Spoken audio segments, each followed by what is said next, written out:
Well, it's also he's super vulnerable. Like, people lose their fucking minds when they're around a certain level of celebrity. Like, there's a Tom Cruise. Like, Tom Cruise can't go to the movies. Right. He's got to... If he went to the movies, he would leave the movie theater and people would be trying to grab him as he was walking out of the theater just to touch him and take pictures with him. And it's not like you can't just interact with people. Right. I done a film with Tom Cruise. It's an intense experience. What was that like? What'd you do? It was a film called Rock of Ages. And it I had remember Cruise that. in it, and Alec Baldwin.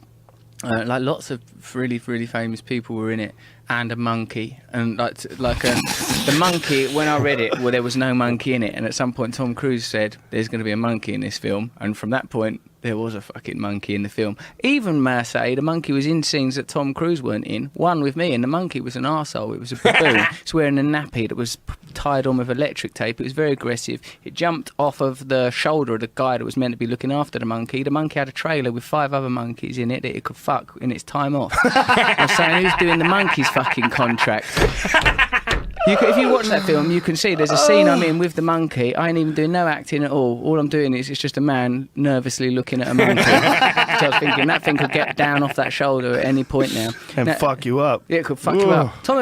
Tom Cruise, he's like a travelling king. You know, like he's got like many trailers. But he's so like, you know, you arrive in a situation, you think, right, here are my prejudices about Tom Cruise, all the things I've read, all the things I've heard. Go prejudice. Right. But like we meet him, he blasted me with such affability and charm that they melted away like ice cones. The pure heat of the man's sweetness. He gave, like, on the sort of, like, it was my birthday during that film. I got a big basket full of, like, you know, yoga related things and stuff like that. These sort of thoughtful presents. You remember, you know, he shake your hand, remembers your name, sort of remembers details about you. He was like, he'll bring, if you mention your auntie or something in a conversation, next conversation, he'll mention that auntie. I went round his house for dinner. I was really, really late because of that fucking monkey, actually. It was playing up. Like, he was not working that day. I went round his house. There was when he was married to Katie Holmes, and there was that little famous Tom Cruise Surrey cruise was there and all lined up. I went there. I was very, very late, and they'd all eaten, and they goes, "Oh well, do you want to still eat?" I went, "Yeah, no, I will eat." And I had to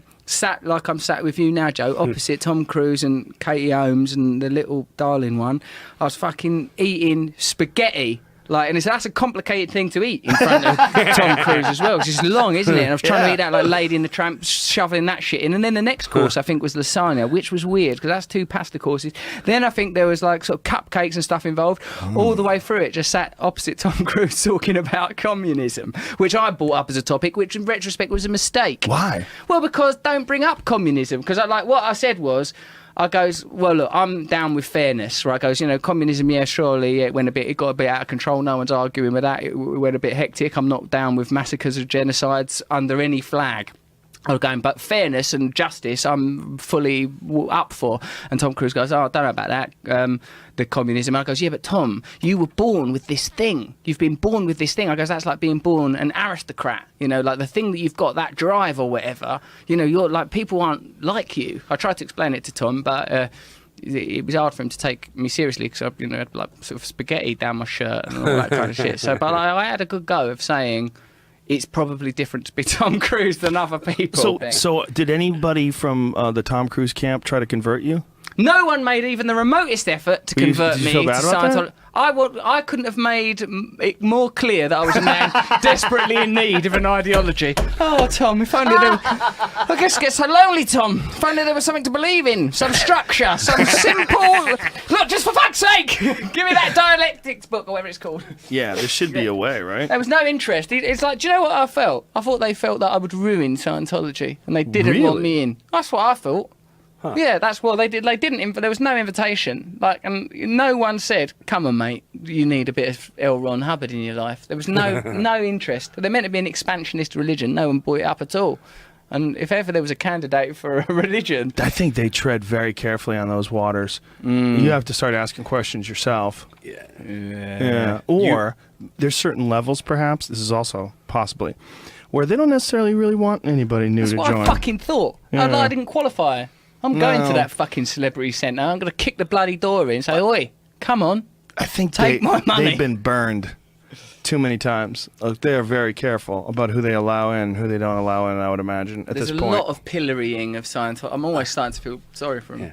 Really? Now. Well, like, why? Poor sods. They're just trying their hardest to make up a religion. I mean, I don't know, Did you see Going Clear? Yeah, that was... You'll stop feeling sorry for him when you watch Going Clear. You're like, what in the fuck? I like that guy, Paul Haggis, who went, like, when they showed him that, right, this is the thing we actually believe. Manuscripts. He was like, he looked around for like, oh, come on, this is the test, right? If you believe in this, they go, no, you fucking mug, that's not the real thing, you idiot, get out. Well, he was a madman. I mean, L. Ron Hubbard, whether or not he's correct about Scientology, wrote more fiction than any person that's ever lived. Even if that was his only qualification, he was just making stuff up all constantly day. making stuff up, and then he wrote this. And no red flags? Nothing? Right. No one goes, hey, maybe he made this up too. Right. No fucking chance. On Monday, he's in Guinness World of Records for making shit up. On Tuesday, he starts a religion, and no one goes, is this connected to Monday's activity in any way? Not only that, just a chronic liar. Just his whole life was just full of shit. Also, I didn't like his rubbery wet lips, like a sort of like Ronald McDonald mouth. It was all a bit of sort of wet, slobbery guy on those fucking cruise ships dressing people up. I mean, there was some I'm not a big fan of dudes with captain's outfits on either. Unless you've are they making served you? actual time. Well, he did. He was in the Navy. And he did command ships, apparently, but he was apparently but I think not very good at it. badly commanded ships. He was removed from his duty. But the point is, after he got out, decided, I'm still rocking this captain's outfit. I'm not letting this go. Fuck. You're not a genuine captain. They'll believe anything, sire. Trust me. I got a boat, bitch. I'm going to make some shit up and I'll have them for quite a while and make a good business of it. Dare watch me. There I he know is. why I make Skipper. them British. There he is. Yeah, Skipper. Madman. Look at that. Fascinating. See what I mean about the liquid around the mouth. Anyway, but I suppose people that are Scientologists will say this is our religion, and you're taking the piss out of our religion. Well, it's an ideology that is also a very positive one in the sense that it's dedicated towards self-improvement and eliminating all these psychological barriers that are holding you back. And in that way, That's people a good find thing. a lot of benefit in being a part of that religion. And I think when they find a lot of benefit in being a part of it, then, you know, they can justify all the other nonsense and just sort of ignore it. Because what L. Ron Hubbard, according to the Going Clear book, the Lawrence Krauss book, was trying to do was self-medicate. What he had a lot of psychological issues himself, and he was trying to cure his own issues. And in using these methods to cure his own religion or his own issues, he translated them into a religion. Yeah. Like this is a big part of what Scientology initially was his own attempts to self-diagnose and treat his own psychological ailments. Quite a good idea, really, great at the idea. beginning, like, and sort of worked really well. And there are, I suppose, people that it's working for.